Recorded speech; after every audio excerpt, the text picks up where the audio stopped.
জীবনে চলার পথে যতই আমরা সামনের দিকে এগোই ততই আমরা বিভিন্ন রকম ঘাত প্রতিঘাত বাধা বিপত্তির সম্মুখীন হই।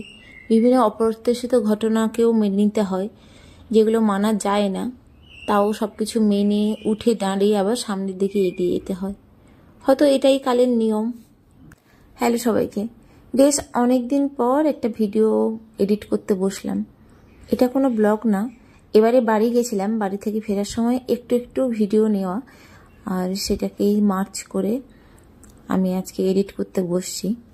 আসলে এবারে বাড়ি যাওয়া, বাড়ি থেকে ফেরা কিংবা বাড়িতে কাটানো যে সময়টুকু, কোনো কিছু আমি ভিডিও করিনি। শুধু বাড়িতে যাওয়া বা ওখানকার সময় নয়, বেশ অনেক দিন ধরেই আমি কোনো কিছু ভিডিও করিনি।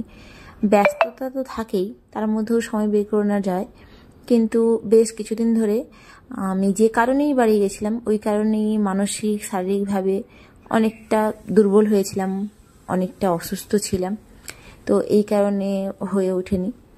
তো যাই হোক, যেই কারণে বাড়ি গেছিলাম সেটা হচ্ছে আমি আমার জেঠিমাকে হারিয়েছি, যে কিনা আমার কাছে মায়ের থেকেও বেশি কিছু। গত জুন মাসে আমি বাড়ি গেছিলাম, তখনও সে ঠিকঠাক ছিল, কিন্তু এই জাস্ট কিছুদিনের মধ্যেই সে আমাদের ছেড়ে চলে যায়, আর যেটাকে আমি কিংবা আমার ফ্যামিলি এখনো পর্যন্ত মানিয়ে উঠতে পারিনি। শুধুমাত্র আমরা একসাথে জয়েন্ট ফ্যামিলিতে থেকেছি, একসাথে বড় হয়েছি, কিংবা আমি বাড়ির ফার্স্ট মেয়ে, আমি জেঠিমার একটু বেশি কাছের, এটাই শুধু নয়, আমি আমার দাদা কিংবা আমার কাকুর ছেলে, আমাদের সবাইকেই আমার জেঠিমা আলাদা রকম একটা ভালোবাসতেন। ছোটবেলায় অতটা বুঝতে পারতাম না, জেঠিমাই তো ভালোবাসবে, জেঠু তো ভালোবাসবে, কিন্তু যখন বড় হলাম, যখন বিয়ে হলো, বিশেষ করে যখন বাইরে এলাম, যত পৃথিবীটাকে দেখছি, যত দিন যাচ্ছে, তত আমি রিয়েলাইজ করতে পারছি যে সত্যি আমরা অনেক লাকি যে আমরা এরকম একটা ফ্যামিলি পেয়েছি, ভগবান আমাদের এরকম একটা ফ্যামিলি দিয়েছে। তার থেকেও আমরা অনেক লাকি যে আমরা এরকম একটা জেঠু জেঠিমা পেয়েছি, যার মধ্যে একজনকে আমরা হারিয়ে ফেলাম, আমার জেঠিমা। আজকে তার সমস্ত কিছু শেষ করে ফিরে আসছি মুম্বাইতে। এরপরে যখন মুম্বাই থেকে যাব বাড়িতে, ওই হাসি মুখে আর বেরিয়ে আসার মতো কেউ থাকবে না। সে আমাকে একটা নির্দিষ্ট নামে ডাকতো, ওই নামে আমাকে আর কেউ ডাকবে না, ওই গলাটা আমি আর শুনতে পাবো না। আমার জেঠিমা ভীষণ শান্তশিষ্ট, সুন্দর একটা হাসি থাকতো জেঠিমার মুখে, ওটা আমি আর কখনো দেখতে পাবো না। সবচেয়ে কষ্টের বিষয় হচ্ছে, যারা আমরা বাইরে থাকি তারা যখন চিরকালের মতো আমাদের কাছের মানুষ, আমাদের প্রিয় মানুষকে হারিয়ে ফেলি, তাদের শেষ যাত্রায় আমরা থাকতে পারি না, তাদেরকে আমরা ছুঁতে পারি না, তাদেরকে আমরা দেখতে পাই না। তো এটা যে কতটা কষ্টের, এটা যে কতটা এফেক্ট ফেলে আমাদের জীবনে, আমাদের শরীরে, আমাদের মনে, এটা শুধুমাত্র যারা যায় শুধু তারাই বুঝতে পারে।